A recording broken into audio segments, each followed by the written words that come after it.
அகஜானன பத்மார்க்கம் கஜானன மகர்நிஷம் அநேகதந்தம் ஏகதந்தம் உபாஸ்மகே. நம் அனைவரையும் அருள்பாலித்து கொண்டிருக்கும் அருள்மிகு அருள் தரும் பாலசுப்பிரமணிய சுவாமியின் திருக்கோவில் இளையனார் வேலூர். இளையனார் வேலூர் ஏன் இந்த பெயர் பெற்றது?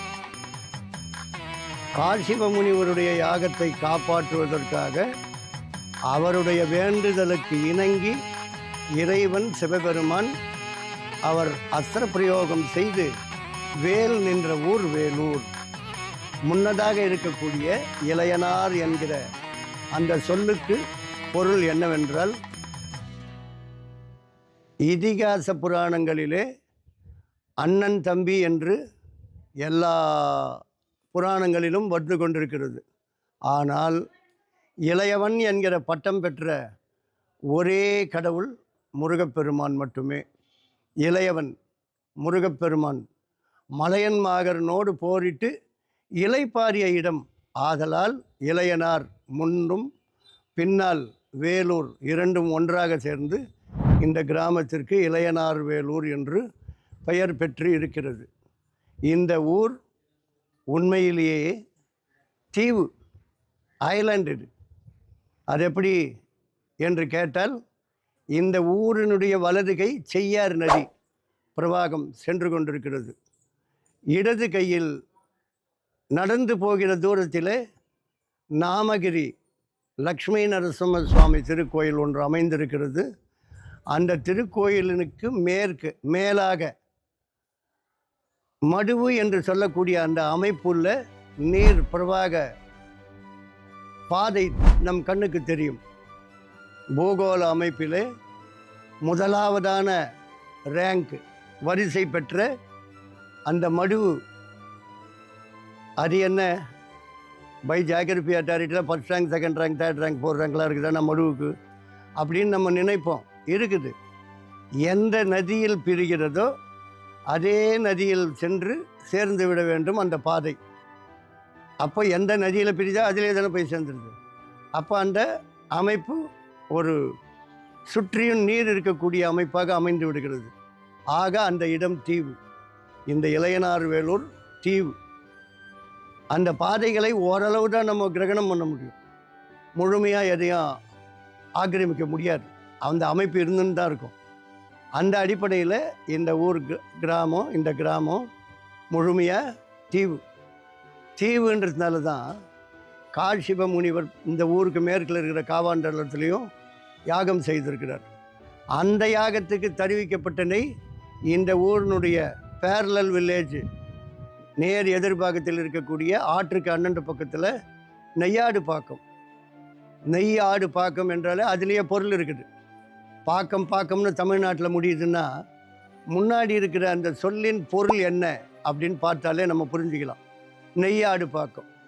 அப்போ இந்த காலத்தில் மரச்சக்குன்ட்டு ஃபேமஸாக இருக்கிற மாதிரி மரக்கலவையில் வெண்ணெயை போட்டுட்டு மாட்டை கட்டி சுற்றியும் ரவுண்ட் பண்ணாக்கா வெண்ணெய் உருகி நெய்யாக வந்துடும். நம்ம டீ இட்டு அதனால் வர வேண்டியது. ஆக அந்த அடிப்படையில் தெரிவிக்கப்பட்ட நெய்யை தான் காசிப முனிவர் யாகத்துக்கு உபயோகப்படுத்தியிருக்கிறார். அதனால் இந்த ஊர் தீவுன்றதும் உறுதியாகி போகிறது. இந்த ஊர் தீவுன்றதுனால சுவாமிநாத சித்தர் இயல்பாக இங்கே வாழ்ந்திருப்பார், சந்தேகம் கிடையாது. சாதாரண நம் மனிதர்களைப் போல அவர் உணவெல்லாம் உட்கொள்ள போவதில்லை. அவருக்கு தேவை இலைச்சாறு, தண்ணீர், காற்று. காற்று இல்லாத உலகத்தில் எந்த இடமும் கிடையாது. First proof. செகண்டு, ஆறு இருக்கிறதுனால தண்ணிக்கு பிரச்சனை இல்லை. ரெண்டு முடிஞ்சு போச்சு.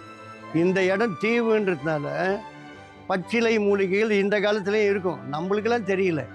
அதில் ஒரு 4 பச்சிலையை ஒன்றா கசிக்கு வாயில் விட்டுண்டா அவர் ஒரு 6 மாதம் உட்காந்து ஜபம் பண்ணுவார் கண்ணை மூடிண்டு. அதுவும் தேவை கிடையாது அவருக்கு. அந்த அடிப்படையில் அவர் இங்கே வாழ்ந்திருப்பார்ன்றதும் உறுதியாகி போச்சு. 2 எல்லாத்துக்கும் மேலே காசிப முனிவருடைய இதை காப்பாற்றுறதுக்கு இங்கே முருகனால் போரிட்டப்பட்டிருக்கிறது. போர் நடந்திருக்குமான்னு ஒரு சந்தேகம் வரலாம்.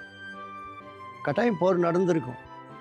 எப்படின்னா இதிகாச புராணங்கள் காலத்திலிருந்து விஞ்ஞானம் வளர்ந்திருக்கிற இந்த காலம் வரைக்கும் very near from river very near from she interior the மலை பகுதிக்கு மத்தியில் இருக்கக்கூடிய வெற்றிடம். இதில் தான் போர் நடக்குது.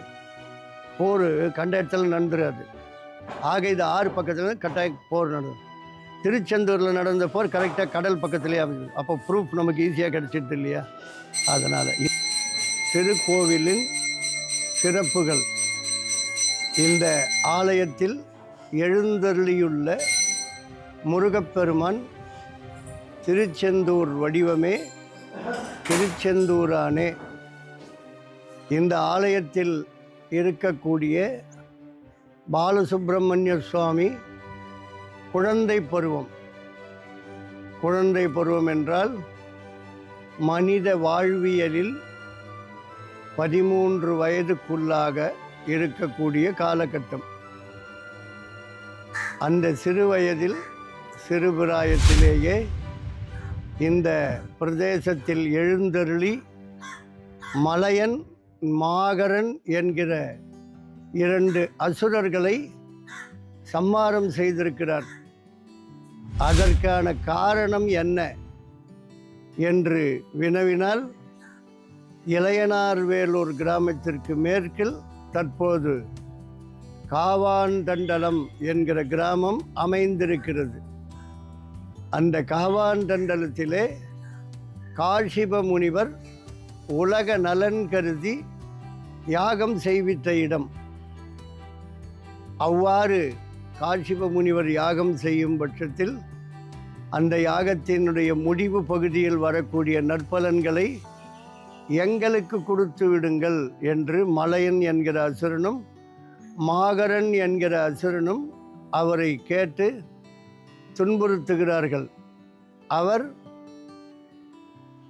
இன்று போய் நாளை வா என்கிற அடிப்படையில் அவர்களை அனுப்பித்துவிட்டு, நாம் யாரை அணுகினால் இந்த வேள்வியின் முழு பலனையும் உலகத்திற்கு தந்தரள முடியும் என்று யோசனை செய்து இறைவன் சிவபெருமானை துதிக்கிறார்.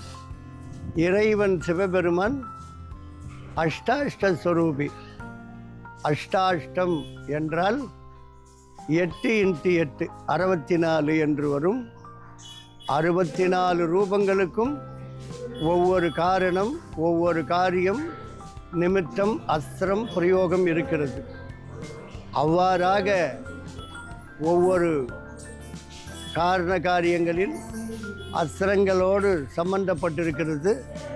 அஸ்திரங்கள் என்றால் ஆயுதங்கள் என்று பொருள். அதிலே ஒரு அஸ்திரம்தான் வஜ்ர வேலாயுதம். அந்த வஜ்ர வேலாயுதத்திற்கு தனியாக ஒரு சன்னதி இருக்கிறது என்றால், தமிழகத்தில் இருக்கக்கூடிய அனைத்து முருகன் கோயிலிலும் எங்கும் இல்லாது இந்த ஆலயத்தில் மட்டுமே அந்த வேலுக்கு தனி சன்னதி இருக்கின்றது.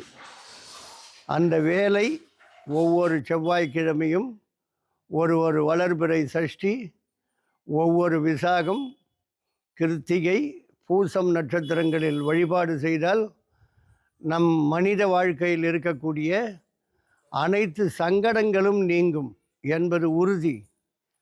அதைப்போல மலையன் மாகரன் சம்மாரத்தின் போது இந்திராதிகள் 2 எதிரும் புதிருமாக இருக்கக்கூடிய அனைத்து வர்க்கத்தினருக்கும் உதவி செய்ய வேண்டும் என்பது அவர்களுடைய விதிமுறை. அவ்வாறாக அவர்கள் உதவி செய்யும் காலத்தில் யார் ஒருவர் சிறப்பானவர் என்பதை அறிந்து சிறப்பானதொரு அன்பளிப்பாகவோ அல்லது துணையாகவோ விட்டு செல்வர். அதனுடைய அடிப்படையில்தான் இந்த ஆலயத்தில் முருகன் எதிரிலே மயில் இருக்காது, யானை தான் இருக்கும். அந்த யானையினுடைய பெயர் வெள்ளை ஐராவதம். ஐராவதம் பார்க்கடலிலே இந்திரனுக்கு கிடைத்த யானை. அந்த யானையை முருகப்பெருமானுக்கு குழந்தையாக இருக்கிறான், துணையாக இரு என்று விட்டு செல்கிறான். ஆதலால் இந்த ஆலயத்திலே வேல் ஒரு சன்னதி, அடுத்ததாக யானை. இதை அனைத்தையும் முருகன் அருளால் முருகன் முன்னிலையில் நடந்த இந்த போரை நேரில் கண்டு எல்லா நிகழ்வுகளையும் பார்த்தவர் சுவாமிநாத சித்தர்